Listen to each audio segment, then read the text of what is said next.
today also we have awesome talks lined up. The next talk is by Nishant Mittal on understanding insecure DevOps with an attacker's mindset. Nishant is from PingSafe. So I am the founder and CTO at PingSafe, and which is a cloud security company. And before that, I was with PhonePe for last 5 years, building a secure payment gateway for more than 300 million users. And because it was a payment gateway and any security loophole can create any financial loss for the users, so security was very important aspect of it. So that's why I got into this domain, started learning about application security, infrastructure security, endpoint security, and started working with a lot of ethical hackers like Anand Prakash, who is well known for finding bugs in companies like Facebook, Uber, LinkedIn, Twitter. Basically, he discovered vulnerabilities like getting into anyone's Facebook account, tweeting from anyone's Twitter account, and booking Uber rides for free. So I started working with a lot of ethical hackers in India and outside as well to understand more about security, to make sure that how we can build a very secure payment gateway for those users. Right. Now, why am I here? Today I am going to talk about few things which security researchers or ethical hackers use to exploit few gaps in the infrastructure, and typically it's the responsibility of DevOps team to make sure that these things doesn't happen. But I am going to share the point of view, my point of view, basically having worked with so many companies and helping them in improving their security posture. I am going to share what are the common misconfigurations due to manual error, and how they occur, and what are the implications of those misconfigurations. So before I start, let me give you a few examples of recent hacks which could have been prevented. The first one, it's about Toyota. They recently, the news got public that user of more than 3 lakh Toyota users got breached, and the reason was their AWS access key got leaked on GitHub. And it's not like it got leaked and it was misused immediately. The key was there on GitHub since last 1 year. No one even noticed, and then at some point of time, hacker found it and then tried to get into the infrastructure and got dump of end users' data. The second one is about, it's from like 2 or 3 days earlier. So Iranian hackers were able to compromise US federal agency, and it was via a very well-known zero-day vulnerability, Log4Shell. So it's been 1 year since the vulnerability was discovered, but still, like think of all the measures that the US federal agency would have taken after this zero-day was discovered, but still people were able to use the same zero-day, 1 year old zero-day vulnerability to get into the infrastructure and then compromise federal agency. So we'll discuss few numbers which should be surprising to you. The first one, it's a report from HackerOne, which is a very one of the largest bug bounty platform. So what they mentioned last year, there has been an increase of around 12,000% in misconfiguration related vulnerabilities, right? And that's huge, 12,000%, right? And the second one is about a future prediction by Gartner, which says that by 2025, 99% of any security incident will be because of misconfiguration, right? So again, like 99% due to manual error is something which we should always discuss and try to find some ways to reduce this, right? Now, why does this happen, or how does this happen? So today we are going to discuss these 6 topics. First is cloud misconfigurations. Second, host misconfigurations. We'll discuss about 0 days, cloud credential leakage. We'll also talk about Shodan, which is a very widely used search engine by hackers, and then we'll discuss final takeaways of this talk. So before I go deeper, how many of you are responsible for security in your company? And how many of you are responsible for managing the DevOps, deploying the applications? Right. So I see the difference here. Ideally, people who are responsible for deploying the applications, they should take the responsibility for security as well.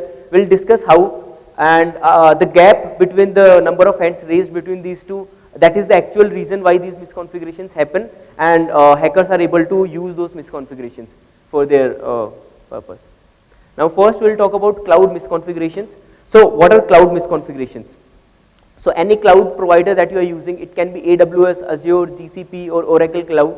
So typically you create new resources, you modify some of the existing resources. So the cloud misconfiguration basically means you're trying to create some resource or modify the configuration of some resource for some good, but you end up creating a loophole in your infrastructure which can be then misused by any of the attacker. So few examples for this would be, like the first one, very popular one, but still the very basic one, subdomain takeover due to missing S3 bucket. So for example, there is some entry in your Route 53 which is pointing to your S3 bucket. So your development team wanted to host some static application, and as DevOps you basically manage this entire stack and created a new entry in Route 53 and pointed it to S3 bucket. Now 1 year down the line, consider like someone else in your team thinks that this S3 bucket is not being used anymore. They remove the bucket from the AWS account, but they don't know that there is some entry in Route 53 as well pointing to this one. So it's a typical example of domain takeover. As an attacker, if I know about this, I can create the same S3 bucket in my system. I can upload anything on it, and I will be able to take over the entire domain, right? So now I'll explain how this can be misused after taking it over. So I can create some portal which looks like internal portal of the company. Then I'll host the same portal on the domain which I just took over, and I will target all the employees of the company. I'll send them an email telling them about some Diwali bonus, and then we'll share that link, taken over link on the domain. So employees will think that it's a valid domain belonging to the company. They will open it, they will submit the credentials. It can be some internal admin portal as well. And when you're submitting the credential over there, ultimately you're sharing the credentials with the hacker. Now the hacker will use those credentials to actually sign into the actual portal and then get some confidential data out of it.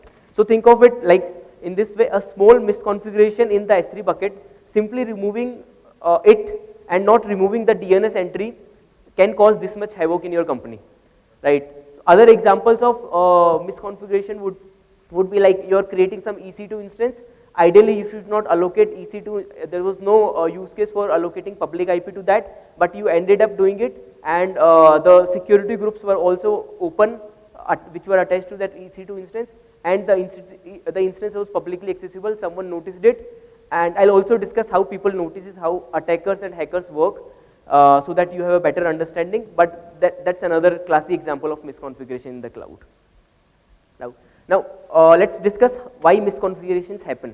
So first of all, so cloud is very complex. So there are so many resources, and you're using so many different services provided by these cloud providers. So, and with time your cloud footprint is also increasing, right? And when you are going to make any change in the infrastructure, you don't have the entire visibility. So in this particular case of subdomain takeover, when someone was removing the S3 bucket from the AWS account, if the person would have known that there is some Route 53 entry pointing to that, maybe the person would have removed that as well. But the problem lies in the visibility part of it, and as you grow in your business, this problem increases, right? And the third part which I feel, so DevOps team sometimes feel that security, if they are using, let's say, AWS or GCP, then they feel that they are automatically secure. But it's not like that. Security is a shared responsibility between the cloud provider and the company. AWS or GCP or Azure, they are responsible for securing their platform. But you have to make sure that the way you are using it is making and ensure that your company's infrastructure is secure, right? So we need to understand these three challenges and what you can do as DevOps to solve this problem. So you should invest some time in automation because you have the best understanding of your infrastructure. Every time you are making some change, make sure that you are creating a repository of some automation test. You add that test case, new test case in the repository, and basically help your security team or run it yourself on a regular basis. You can also find a lot of tools on GitHub also, not necessarily that you will have to spend a lot of time creating it yourself, but at least have this some basic automation in place for popular checks so that your team doesn't end up doing such misconfigurations. And if they are doing it, you catch it before someone outside identifies it. Now we'll talk about host misconfiguration. So what is host misconfiguration? So while cloud misconfiguration covers how you are managing your cloud resources, how you are configuring your resource in the cloud provider portal. But what you are deploying on a single instance or a single VM, and if you end up doing some misconfiguration in the way you are installing the new technology on a particular machine, is covered as host misconfiguration. We'll take some example for better understanding. So the first one, you wanted to set up CI/CD for your company. You created one EC2 instance in AWS, and the EC2 instance was having public IP attached to it. And when you are creating the Jenkins instance, you didn't change the password, the default password, or you thought that this is something which will be used internally. You configured a weak username password combination on it. Now, as an attacker, I can, once I figure it out that it's a Jenkins instance, I'll try to, first thing I'll do it, I'll see what is the default credential for Jenkins, I'll try to use that. Otherwise, I'll try to brute force what are the common username password combinations. And once I, basically, I'll run the simulation. If I'm able to get into the Jenkins instance, I will be able to maybe get the entire source code of your company, or maybe figure out some credentials which are configured in your CI/CD pipeline, right? So a very basic misconfiguration. Second one, you're using Apache Airflow. So we have seen, like, all the examples that I mentioned here. There have been so many companies which have done this, and the idea is to basically make you aware of it so that you don't repeat the same mistakes here. So the second one is the Apache Airflow instance. Again, the IP was publicly accessible and it was not authenticated itself, right? The third one, you are deploying some application on the machine, and the .git directory was publicly accessible. Like, someone was able to, like, for example, www.example.com/.git was accessible, and this can leak the entire source code of your application. Or as simple as that, you're using Swagger library in your application, and that the Swagger dashboard /Swagger was publicly accessible to anyone outside, and the attacker was able to see all the endpoints and also was able to hit those endpoints, right?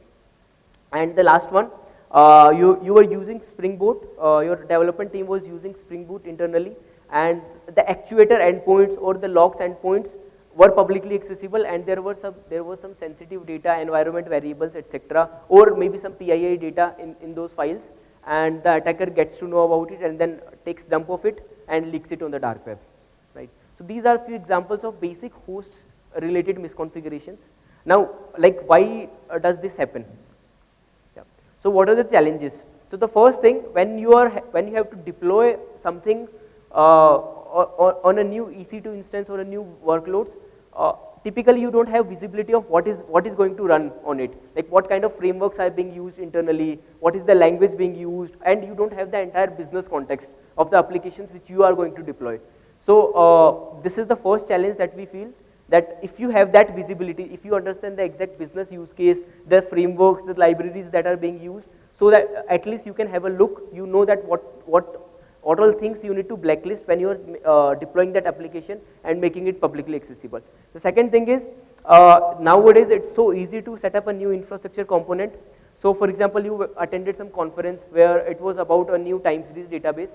You found it very cool, you came back, you procured a new VM in your company, and you set up the community version of it in order to test it, how is it working. So the intention was good, but you are not understanding, you are not focusing on the security implication of it. So maybe the version that you are trying to install got affected with a recent vulnerability, and because your goal is to make sure that you're trying to optimize your use cases, which is to maybe improve the overall 99 point percentile of the query when you are setting up the database. But what you should also take care of is the security angle, right? Whenever you are setting up a new infrastructure component, right? Now I'll tell you how easy it is for the attackers. What do you think? Like, do they spend weeks of time, months of time to find out any such host misconfiguration in the company? No, it is as simple as running an automation script and getting to know about it on Slack. So this is an example of Slack channel which I created internally. Our team basically use it to monitor more than thousands of the companies around the world, and whenever any new IP address or any new machine gets public, immediately all the misconfiguration related checks are run and we get notified it on the Slack. So think of it, the same things are being done by the hacker also, and it's not like they're going to spend. So one gap that I have felt while talking to a lot of DevOps team is, like whenever they make the change, they think, okay, this is temporary, we'll revert it after some time. And no one will even notice it while they are making this change. Because of the automation, because so many evolution on the bug bounty side of things, the attackers are so smart, they will get to know immediately, right? So you should be very careful when you are setting up new technology. Now we'll talk about 0 days. So what are 0 days? So 0 days, like everyone must have heard this term definitely. So 0 days is something where any security researcher or any company publishes a finding, a security finding in a very well-known technology, right? So everyone must have heard about Log4Shell, Spring4Shell, or recently there was one 0 day in OpenSSL library, right? So we'll try to understand the impact of it. We'll first try to quantize the 0 days. So here is an interesting stats from one of the research company. So in 2021, around 25,000 different products were affected with at least one 0 day. So think of like how large this number is. 25 different technologies, open source tools were affected with at least one 0 day in 2021, and this number is increasing with time, right? Now, what challenges do you face as DevOps? So first, so many 0 days. So first Log4Shell came, then after some time Spring4Shell again came, and then we hear about OpenSSL definitely. So there are so many 0 days coming each and every week. And the second thing is attackers, whenever any new 0 day comes up, they will not restrict themselves to just one way to exploit that. They will keep on changing the way they are exploiting that. So I remember when Log4Shell was coming, Cloudflare started blocking all the requests for Log4Shell. But some security researcher found a bypass of it, and a new kind of exploit was in the market, which was kind of bypassing Cloudflare. Then AWS WAF also started blocking all the requests related to Log4Shell, but someone came up with a bypass of that as well. So the challenge here is the attackers are very smart, and they are continuously changing their attack patterns to bypass all the security tools, to bypass all the firewalls, to make sure that they are able to exploit the 0 days at a very big scale. The third is, like, it becomes very challenging for you to understand all the downstream applications and their dependencies, because as I told earlier, you don't have the entire visibility of what application is running internally when you are deploying, what libraries are being used, right? So it becomes very hard whenever a new 0 day comes up in the market. So the first thing that you need to do is to understand the impact of it, to identify the attack surface. But having so many dependencies in the system, it becomes very challenging to figure out the downstream dependencies. And the last part of it is lateral movements. So what it means is, so attackers sometimes they use a combination of multiple CVs to get into the infrastructure. For example, maybe a single Log4Shell which was in the market is not affecting your infrastructure, but a combination of some other vulnerability which was detected in 2020 which in the same technology and Log4Shell is something they can combine and get into the infrastructure, right? So we took an example of these three. Now Log4Shell, I will highlight Log4Shell. Why? So it was discovered around 1 year ago on 24th of November, and the developers were trying to fix all the applications. They were trying to identify all the applications which were using this library, and they were upgrading the version of it, right? And DevOps team, they were mostly thinking that this is the responsibility of a development team to upgrade the version. But the thing is, the recent hack which I talked about, US federal agency getting hacked due to Log4Shell, it was because of some other dependency which typically is managed by DevOps team, and the instance was vulnerable to Log4Shell itself, and they ended up getting compromised. So if we talk about other things like Metabase, VMware Center, Elasticsearch, Solar, Metabase, Greylog, Rundeck, these are the few technologies that were affected with Log4Shell, and that comes under DevOps purview. So I'm just giving you one example, but typically whenever any such big zero-day vulnerability comes up, you need to identify that whether you are affected or not, whether infrastructure components are affected or not, and then take corrective actions on top of it. Right. So a takeaway from my side would be always stay up to date with new CVs. So I have compiled these 3 popular links which personally I use. So the first one, cvtrends.com. So it's a crowdsourced CV intel.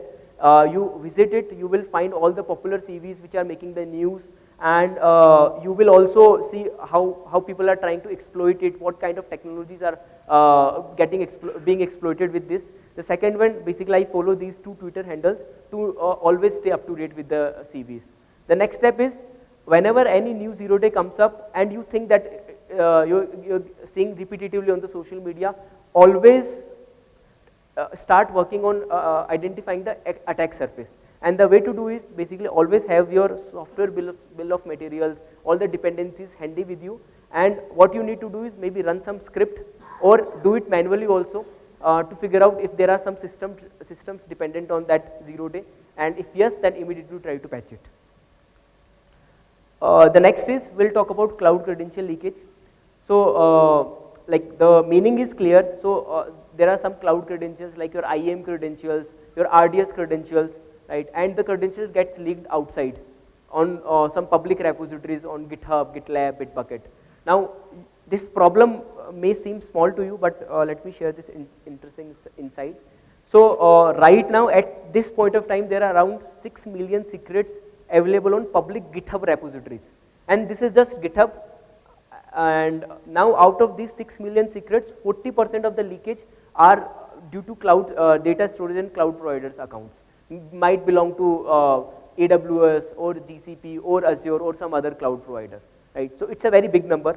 Now, like why these things happens? The first is because of insecure sharing and maintaining of secrets. So you are creating some credential, you are sharing with someone on Slack, or let's say you created some shell script where you are trying to do some maintenance activity, and you wanted to share that script with some other team member, and you created a gist on GitHub and you shared the link, and you forgot to remove that gist, right? So that is one example, one challenge that we have seen. The second is, there is no end-to-end monitoring of how secrets are being handled in your company. Some secrets might be lying in the source code, and not just in your current source code. Maybe someone committed the source code someone committed the secrets in the source code 1 year ago, and it was later removed, but it is still part of the commit trail, right? Or let's say it's present in some environment files, which is present in some VMs, which someone is able to access it, right? So, and the third problem is, there is no external monitoring. So consider a case where you have some RDS instance which is publicly accessible, and the credential gets leaked on some random repository on GitHub. You won't even know that this leak has happened. Someone will notice, some attacker will notice it, will try to take dump of the database, and then you will just maybe get some ransomware email from it stating that they have the data of your company, right? So there is no way to monitor the external things happening outside your cloud, outside the company's infrastructure. So that's another challenge, and that's another reason why these leaked credentials go undetected. Yeah. So just to repeat, like what I have seen, like why this happened, someone was creating a public repository during the POC, and then forgot to remove it. Or some hackathon event was going on, and for that some temporary credentials were generated in your company, and the person who was participating in the hackathon, they created the repository on public GitHub. The third one, some testing credentials, you were testing something on your local, you were not supposed to commit those credentials, but by mistake you ended up committing it, and it got pushed to some public repositories. So these are few of the reasons that we have seen those credential leak happens. And recent example I gave for Toyota. Toyota was because of the AWS credential getting leaked on GitHub. Similarly, Shiba Inu, it was discovered by our research team. So they also had their AWS credentials. So it's one of the largest cryptocurrency. So their AWS credential was leaked on GitHub. Yes, and it was there on GitHub since I think last 2 to 3 days, and we were trying to reach out to them continuously. After reaching out to them at least 10 to 20 times, they ended up removing that credential, right? And similarly, SolarWinds, like everyone knows about it, some FTP credential got leaked on GitHub, and it ended up lot of loss to the company ultimately. Now we'll share like how easy it is for the for the attackers to find those secrets. So this is a product by GitHub, cs.github.com. So what I have done is I have simply put a regex which looks like AWS access keys, and everyone can do it. Basically, you can also try it, cs.github.com. And with the regex, you can see on the first page there are at least 2 credentials that I see, right? So basically figuring out leaked credential is this easy for the attacker. Now let me tell you, they won't spend this much time to figure out those leaked credentials. Here is another example, another Slack channel which we have built. So so basically our framework is monitoring the entire GitHub for any leaked credential, and we are getting more than 1200 credentials every day, live credentials. It can be AWS credential, GCP credential, or some payment gateway credential, and this is how it looks like. See, like a real-time monitoring of GitHub, which states that, okay, this is Azure credential, this is the secret, and this is the link to repository. You get a button to click on the to check the exact commit, and in some of the cases you see that you also we can also build a system where you can check whether this secret is still live, check the original scope, right? So this much automation can be achieved by the attacker, right? So you have to be very careful when you are generating those credentials. So the takeaway would be, like, first of all, always use some config manager and secret manager to store the credentials. Never let your developers commit any secret as part of code base. It is very risky, and it is your responsibility to maintain one piece of this piece of component in your company, and make sure that you have proper CI/CD policies, and whenever someone is trying to commit such credential, it gets caught before the application gets deployed. So second is periodic rotation of keys. It is very necessary. So this will make sure that if some credential gets leaked, and if you have rotated it, maybe after some time, the impact will be reduced, right? The third one is, as I said, try to identify the leaked secret as early as possible. For example, maybe having in the CI/CD pipeline, or integrating with your VCS tool, and making sure whenever any such commit happens, your security team gets to know about it, or you know about it, so that you can take corrective measures. And the last point, always create secrets with least privilege, right? So sometimes in order to do some POC, we go to IAM and we create a test user and assign admin access to it. So think of a scenario where that admin access credential gets leaked, right? So always create credentials with least privileges, so that even if it gets leaked, the impact is minimal. Now I'll talk about Shodan. So Shodan is a very, how many of you already know about Shodan? Shodan is a very widely used search engine. So they have a very basic concept. So what they do is they start from the first IP address 0.0.0.0 to the last IP. They will keep pinging all the IP addresses on a regular interval. And if the IP is publicly accessible, they will try to grab the banner to understand what is running on that IP address, and then they will index it in their own database, and then provide a very nice portal to let any person search on top of that database. So so their tagline is search engine for Internet of Everything, and this is the most widely used search engine used by attackers. And as I said, basically the portal looks like this. So this is their UI. So what I can do is I can simply type Elasticsearch and country, apply a filter for country India. I'll find all the IP addresses where Elasticsearch is hosted, which is present in India location. And it will also let you know whether the Elasticsearch is authenticated or not, how much amount of data is stored in the Elasticsearch, what all indexes are present in the Elasticsearch, right? So the attackers heavily use this data to, so what they will do is, if they find any such instance, first they will take dump of the entire data. Second, if they think that this data is sensitive for the company, they will encrypt the entire data with their private key, and will have this file that contact us to get your original data, and then you will have to pay some ransomware, right? So there are like a lot of security implication of whenever you are creating a new EC2 instance, So it will be listed on Shodan, and then it is possible to automate the Shodan also and receive alerts like. So it is possible to automate using Shodan also. So this is another Slack channel where you can see that every time a new instance gets listed on Shodan, you can subscribe for message on Slack, and messages will be like this. So this IP address where Shodan detected that a Redis instance is running, and these are the metadata of that instance. Or let's say some Kafka instance is running, and it will also mention all the topics which are present in the Kafka, right? Final takeaways of the entire talk. So security is not just responsibility of your security team, it's a shared responsibility of development team, DevOps team, as well as security team. So you have to be aware of what needs to be done on your side to make sure your infrastructure is secure. Second, whenever you are making any change in the infrastructure, don't think that no one will notice it and you can revert it back immediately. The automation has evolved on the bug bounty side of things, on the attack side of things. So always understand the impact before you make any changes, and then invest in shift left security. So if you're using some IAC templates like Terraform, CloudFormation, that can help because you can detect a lot of misconfigurations during the development phase itself and need not to wait for it to go on production, and then some automation tool lets you know about it, right?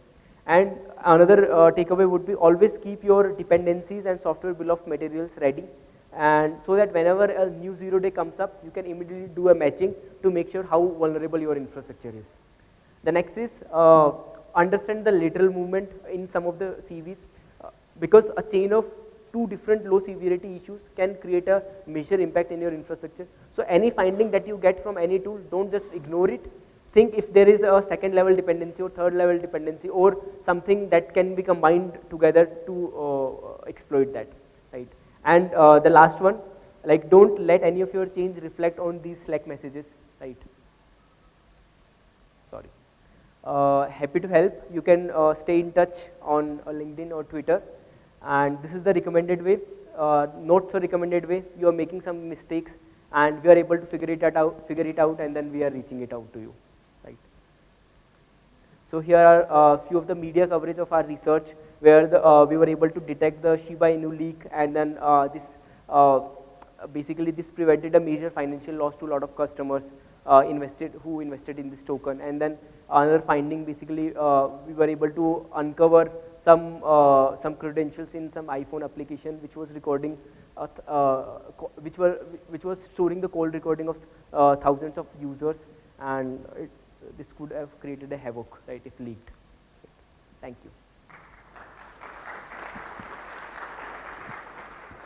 It's a very good talk.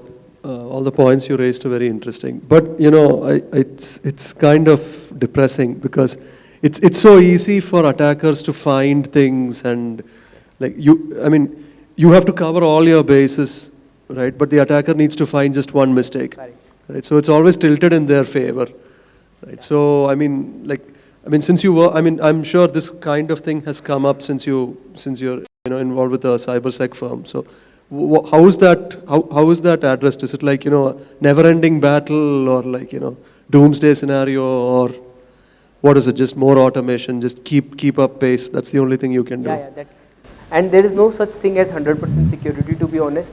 So you need to do your best to make sure that you make it very difficult for the attacker to and let them go ahead of you. That's the only thing that you can do. Any one thing that you ignore might give the opportunity to the attacker, right, to get into the infrastructure. Thanks. Thank you. So I have few cool stickers with me. You can collect it from me. I'll be outside. Thanks, Nishant. That was an insightful talk on security issues and how to think from an attacker's perspective.